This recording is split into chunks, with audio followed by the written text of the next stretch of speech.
So, finished it a couple of days ago. It had just been crappy out and stuff, so I wasn't able to make a video.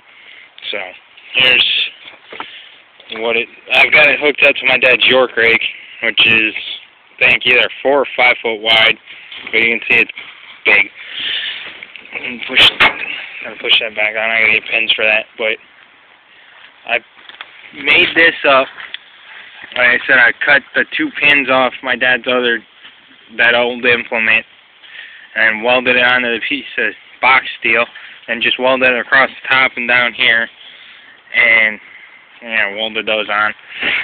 And I welded to here and here for the pivot arm.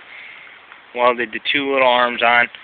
Had to make these rods a couple of times because the rods I had, this one right here is too short for what I needed, and I had another one that I tried to re-straighten out and it broke on me, so I went and bought a new rod and bent it, took a couple tries and stuff, and then now that that's done, but this will actually, and then there's the arm, pick up.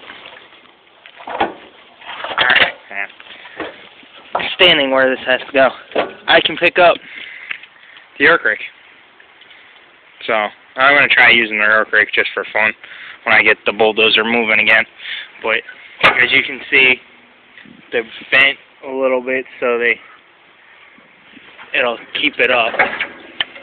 And I just noticed that I bent the crap out of up here. So I'm going to have to figure out how to either cut that off and make a new one with a longer piece or what. Or I might just leave it alone. I don't know yet. Never mind. It's pulling the welds out on me. You can tell.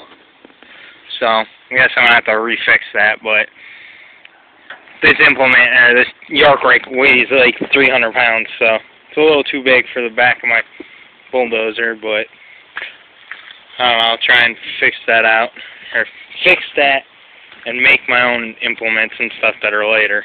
So, as you can see, looks a little goofy with the big York rake on it, but like I said, it picks it up, and the front of the bulldozer doesn't pick up. So, now, the reason my bulldozer doesn't move is because Josh Rocket broke off, which you can't see. So, I bought a new one. It's right here. Bought a new one for the other side because the other side's completely stripped, but the bore on that's too small, so either I gotta drill it out and weld that one on, or I'm gonna buy 2 and just replace both of them. So, but once I get this going, when I get a couple implements, or I'll make a video about building the implement for this, and I'll make a video about testing it. So, till then, see you guys later.